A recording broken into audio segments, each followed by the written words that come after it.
प्राणघातक हल्ल्यातून सैफ अली खान हा नशिबाने बचावला। खरं तर मुलाचाच बळी जाणार होता, मात्र नशिबाने तो वाचला।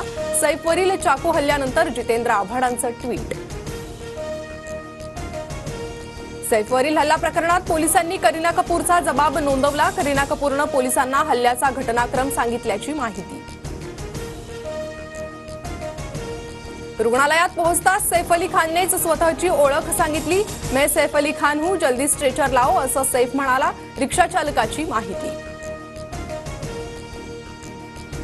सैफ अली खानवर हल्ला करणारा आरोपी अद्यापही फरार। हल्लेखोर इमारतीत जातानाचा नवा सीसीटीव्ही समोर, तर ओळख लपवण्यासाठी आरोपीनं कपडे बदलल्याचा फोटो समोर। सैफ अली खानवरील हल्ल्या प्रकरणाचा पोलिसांकडून तपास सुरू। पोलिसांकडून सैफच्या घरी काम करणाऱ्या नोकर आणि कर्मचाऱ्यांची 5 तास चौकशी। अभिनेता शाहरुख खानच्या घराची रेकी। 14 जानेवारीचा रात्रीचा व्हिडिओ समोर। शिडीचा वापर करून एक व्यक्ती घरात डोकावत असल्याचा सीसीटीव्ही समोर। नांदेडचं पालकमंत्रीपद मुंडे बंधू भगिनींपैकी एकाला देण्याची चर्चा। मुंडे बंधू भगिनीला नांदेडचं पालकमंत्रीपद देण्यास सकल मराठा समाजाचा विरोध।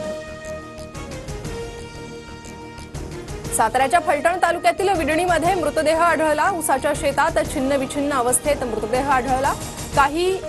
काळी बाहुलीही सापडल्यानं अघोरी कृत्य करून हत्या केल्याची चर्चा। मुलगा अभ्यास करत नसल्यामुळे वडिलांकडूनच मुलाची हत्या। बारामती तालुक्यातील घटना। वडगाव पोलिसांकडून 3 जणांवर गुन्हा दाखल।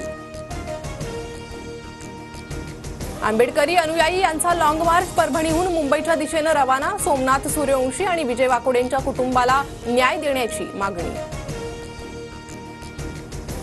मुख्यमंत्री देवेंद्र फडणवीस दाओसमध्ये वर्ल्ड इकॉनॉमिक फोरममध्ये सहभागी होणार।